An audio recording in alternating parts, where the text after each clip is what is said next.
Welcome everyone. Welcome everyone. Welcome everyone to another Ref Brandon and the Todd family YouTube video.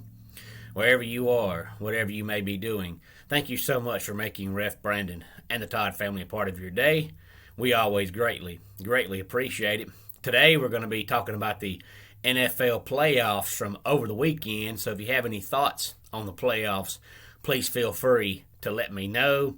But if you're a fan of good football games, especially if you don't have a dog in the fight and you're just watching the games because you enjoy watching football, then all four of the games over the weekend were great football games. And basically all four of them came down to the final seconds. And three of the four came down to a field goal. And really, truly, all four of them came down to a field goal. So let's discuss them. The first game, Saturday, you had the Bengals beating the Titans by the score of 19-16 on a last-second field goal by the Bengals. As a matter of fact, before the kicker went out there, he looked at Joe Burrow and said, well, it looks like we're going to the AFC Championship game. And that right there is confidence, and that's what you want out of your kicker. And you feel kind of bad for the Titans because every year it looks like they're finally going to get over the hump and go to the Super Bowl, and they just can't get there. And Saturday they had multiple chances, and they just couldn't do it. So their season is over with. You kind of wonder if they're going to try to add any pieces now. We know they just added Julio Jones, but it seems like their offense is just kind of stuck in a rut where they just, no matter what they do, they just can't get any better. But congratulations to the Bengals. Even if they lose this weekend, they're in the AFC Championship game, so they have to be excited about the future and looking for the future because this was a phenomenal year from the Bengals. Most people, even the experts, only had them winning 5 or 6 games, and I believe I did my Cincinnati Bengals preview back around, I think, June or July of last year. I think I had them winning like 6 games, so they way overperformed anybody's expectations for them. And then in the late game, Saturday night, we had the 49ers beating the Packers by the score of 13-10. And the Packers can't blame anybody but themselves for this loss because they marched right down the field and scored a touchdown like they were playing against a middle school team and went up 7-0. And then after that, they just couldn't do anything offensively. And if you've watched San Francisco at all this year, you know that they're the kind of team to where if you let them stay in the game and you don't put it away, they're going to make you pay for it.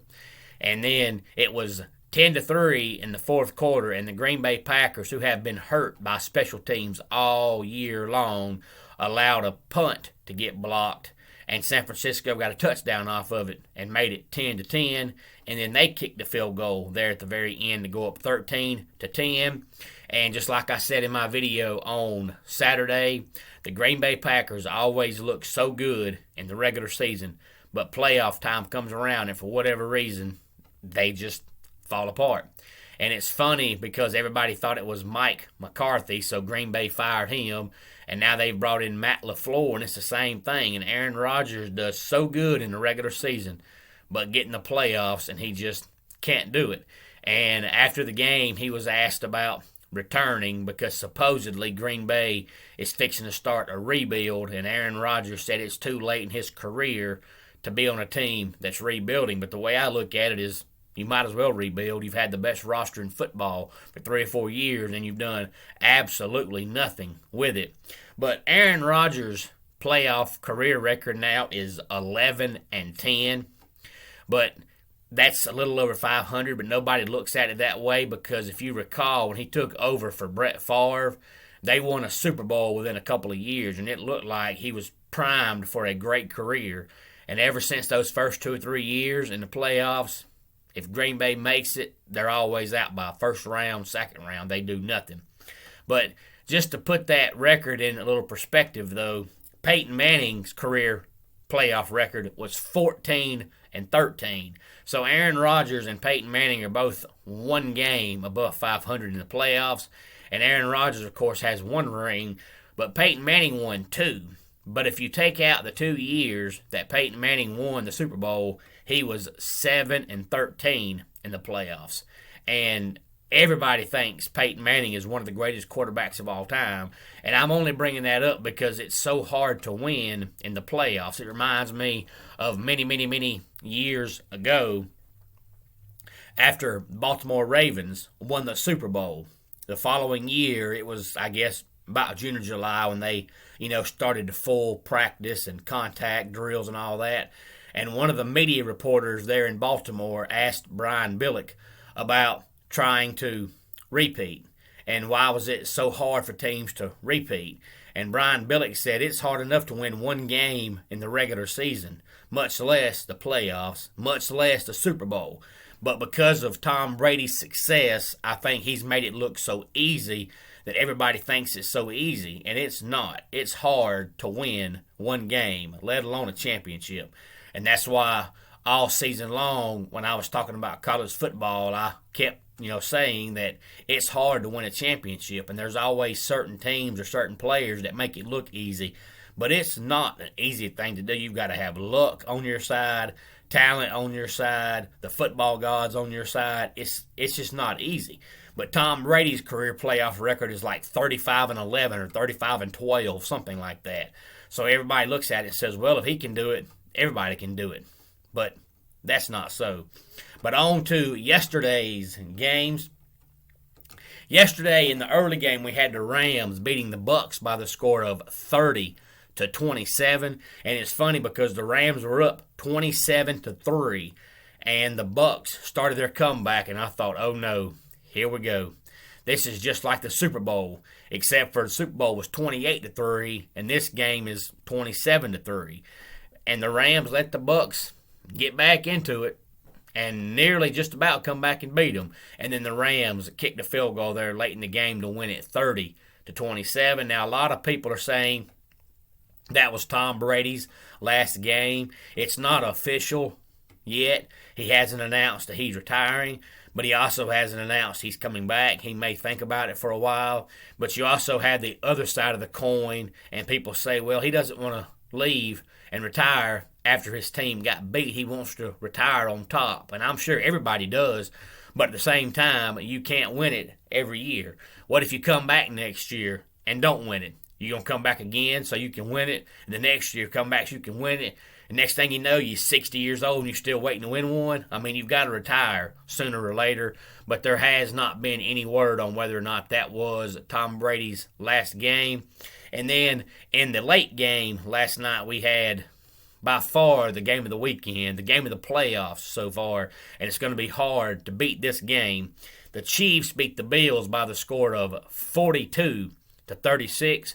And if you look at that final score and you didn't watch any of the game or look at any of the highlights or look at the stats, you think, oh, that was a high-scoring game. But it really, truly wasn't that way until the very, very end. It was 23-21 Chiefs going to the fourth quarter, and then the Chiefs kicked the field goal about mid-fourth quarter to go up 26-21. So there'd only been 47 points scored with right around 7 minutes to go in the game. And then the Bills got the ball and drove right down the field and scored, went for two, and went up 29-26. And the Chiefs came right back down the field and scored and went up 33-29. And then the Bills came right back down the field and scored to go up 36-33. And then with 13 seconds to go, the Chiefs got the ball, and Patrick Mahomes took them right down the field and kicked a field goal at the end of regulation pretty much to make it 36-36. And then the game went to overtime, and we all know the NFL overtime rules. The Chiefs won the coin toss. They marched right down the field again, and they scored to win the game 42-36. So 78 points scored altogether, but about half of them came in the last 6 minutes of the fourth quarter and overtime. But it was a phenomenal, phenomenal football game. You really, truly hate to see either team lose. But a lot of people are upset about the NFL overtime rules, and I know they suck. They're terrible. I hate them too. Both teams should get the ball.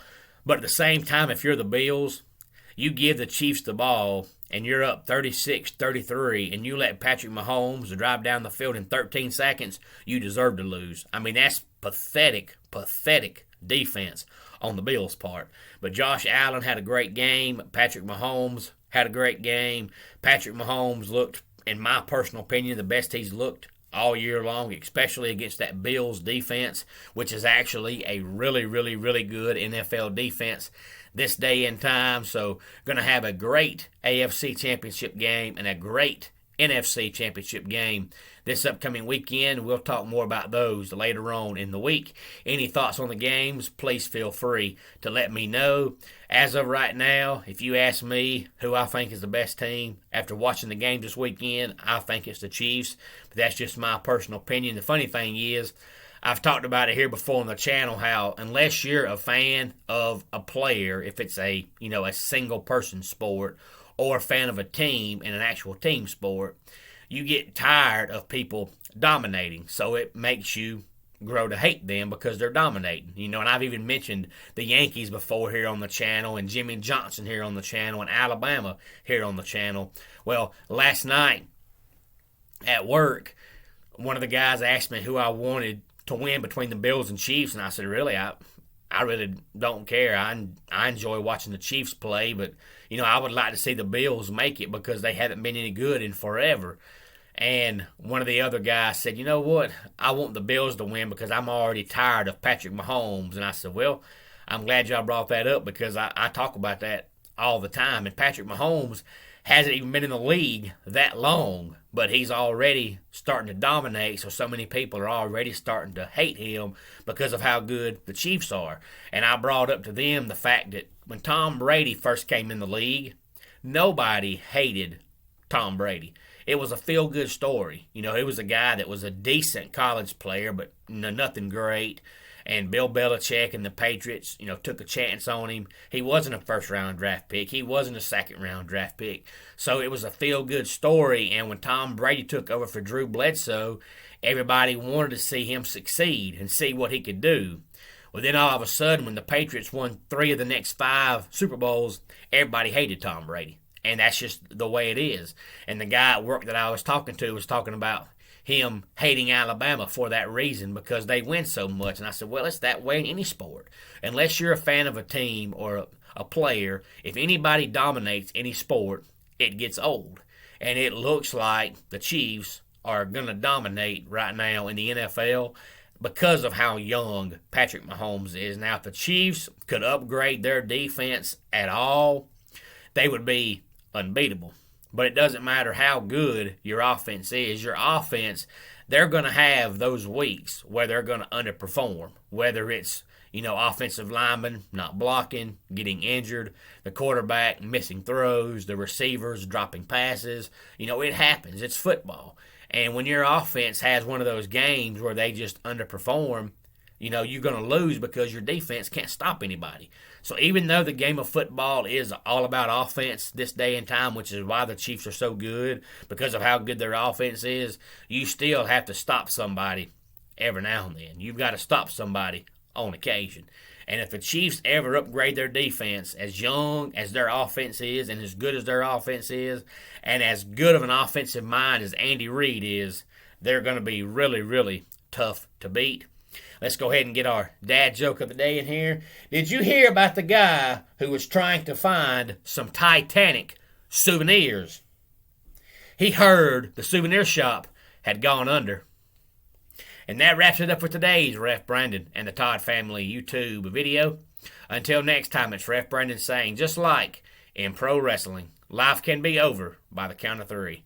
Tell your friends and family how much you love them. Bye.